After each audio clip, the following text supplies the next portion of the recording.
ఈరోజు అరెస్ట్ చేయబోతున్నారని ఒక వార్త హ్మ్. వస్తుందండి. ఎందుకంటే వీణ గతం 20, 30 రోజుల నుంచి ఈ ఇష్యూని హ్మ్. ఇన్సైడ్ సర్కిల్‌లో ఆమె చర్చిస్తూ ఉంది.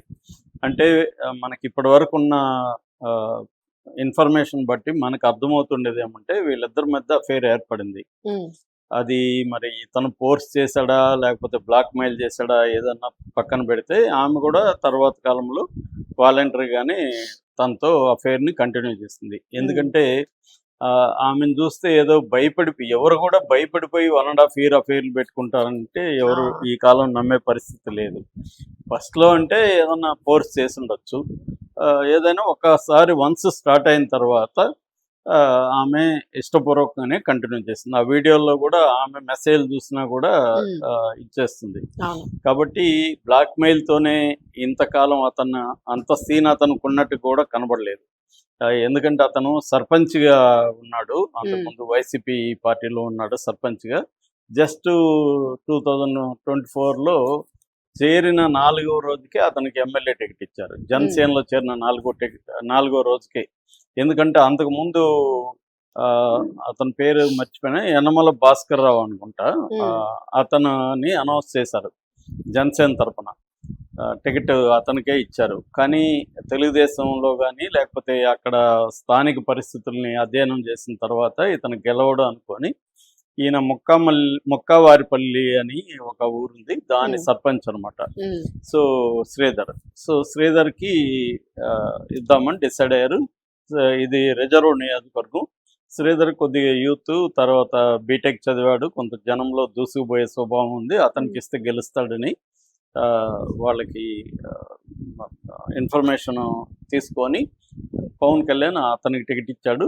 సో, చేరిన 4వ రోజుకే ఇచ్చాడు. ఓకే. ఇచ్చినా గూడా అక్కడ మొత్తం ఎమ్మెల్యే అయినప్పటికి గూడా అక్కడ రూపానందరెడ్డి అని తెలుగుదేశం నాయకుడున్నాడు. హ్మ్. ఆయనే ప్రధానంగా వ్యవహారాలన్నీ చూస్తుంటాడనేది ఓకే. వార్త.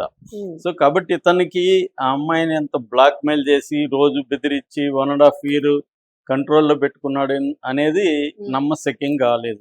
ఎందుకంటే ఆ అమ్మాయి గూడా ఒక గవర్నమెంట్ ఎంప్లాయీ అవును. డామినేటింగ్ గానే ఉంది కొన్ని హ్మ్. వీడియోల్లో చూస్తే. సో, అంటే ఏదేమైనా అతను ఎమోషనల్ బ్లాక్‌మెయిల్ చేశాడా? ఏం చేశాడా? అనేది పక్కన పెడితే, ఆమైతే అతనితో అఫెయిర్‌ని కంటిన్యూ చేసింది. భర్తను వదిలేసింది. భర్త గూడా బాబుని కూడా తీసుకెళ్ళిపోయాడు. ఆమె ఒంటరిగా ఉంటుంది. సో, వీళ్ళిద్దరూ కంటిన్యూ చేస్తున్నారు. హ్మ్.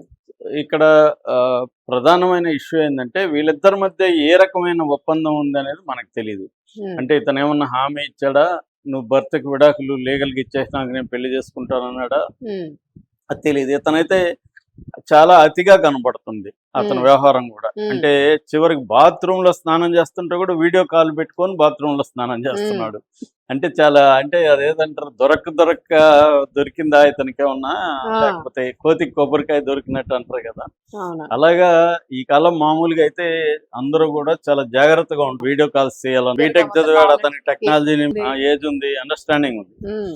నిజానికి ఆమె పెద్దది ఇతనికంటే. హ్మ్. ఇతనికి 27 అతనికి 31. సో, ఇంత నాలెడ్జి, అండర్‌స్టాండింగు ఒక ఎమ్మెల్యే స్థాయికొచ్చాడంటే కొంత వ్యవహారం ఉండాలి గదా! అవును. అట్లాంటి వ్యక్తి సరే ఏదో ఒకసారి, 2 సార్లంటే పర్వాలా. నా దగ్గర 400 వీడియోలు ఉన్నాయని చెప్తున్నాను. వరుసగా వదులుతుంది. ఇప్పటి వరకు వదిలిన వీడియోలు చూస్తేనే ప్రతిదీ ఎప్పుడో పడుకున్నప్పుడు కాసేపు వీడియో కాల్ చేస్తారంటే కనీసం అర్థం చేసుకోవచ్చండి. హ్మ్. స్నానం చేస్తుంటే మళ్ళీ లోపలొచ్చి డ్రెస్సులేసుకుంటా, పౌడర్ పూసుకుంటా హ్మ్. అంటే 24 అవర్స్ ఆమెతో వీడియో కాల్‌లో ఉన్నాడా అన్నట్టుగా కనిపిస్తా ఉంది. హ్మ్. అంటే ఒక రకంగా అతను ఎమోషనల్‌గా గూడా ఆమెతో ఇన్వాల్వ్ లింక్ అయిపోయినట్టుగా అయ్యాడు అని. కనబడింది. హ్మ్. సో, ఈ కాంటెక్స్‌లో ఎప్పుడైనా గూడా అవతల పక్కోళ్ళు ఏమనుకుంటారు ఈ స్థాయిలో ఉన్నప్పుడు, మనం ఇతనితోనే సెటిల్ అవుదాం.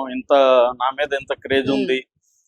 పైగా ఎమ్మెల్యే భారీగా అవును. ఉండడం అంటే చాలా కొంత ఇది గదా! అందుకని ఆమె ఆశపడడంలో తప్పు లేదు. హ్మ్. మరి ఇతను కరెక్ట్‌గా ఆమెకి లేదు నువ్వు ఓన్లీ మనది ఒక సీక్రెట్ సంబంధమే. ఓన్లీ సెక్సువల్ రిలేషన్‌షిప్పే అని క్లియర్‌గా మాట్లాడాడా? లేదు ఆమెకి హామీలిచ్చి ఆహ్, అఫెయిర్ కంటిన్యూ చేశాడా అనేది తేలాలి. అవును. సో, హామీ ఇచ్చి పెళ్లి చేసుకుంటాను హామీ ఇచ్చి పెళ్లి చేసుకోకపోతే అది ఖచ్చితంగా నేరమవుతుంది. బిఎన్ఎస్ 60 అనుకుంటా ఉమ్, దా సెక్షన్. దాని కింద ఏంటంటే 10 ఏళ్ళ వరకు జైలు శిక్ష ఉంది. అబ్బా. అది ఆల్రెడీ చాలా మందికి పడింది కూడా. ఉమ్, అంటే ఒక స్త్రీలతో ఎవరైనా ఒక అబ్బాయి ఒక అమ్మాయితో నేను నిన్ను పెళ్లి చేసుకుంటానని అఫేర్ కంటిన్యూ చేసి పెట్టుకుంటే, ఉమ్, పెళ్లి చేసుకోకపోతే అతనికి 10 ఏళ్ళ వరకు జైలు శిక్ష పడే అవకాశం ఉంది. ఓకే.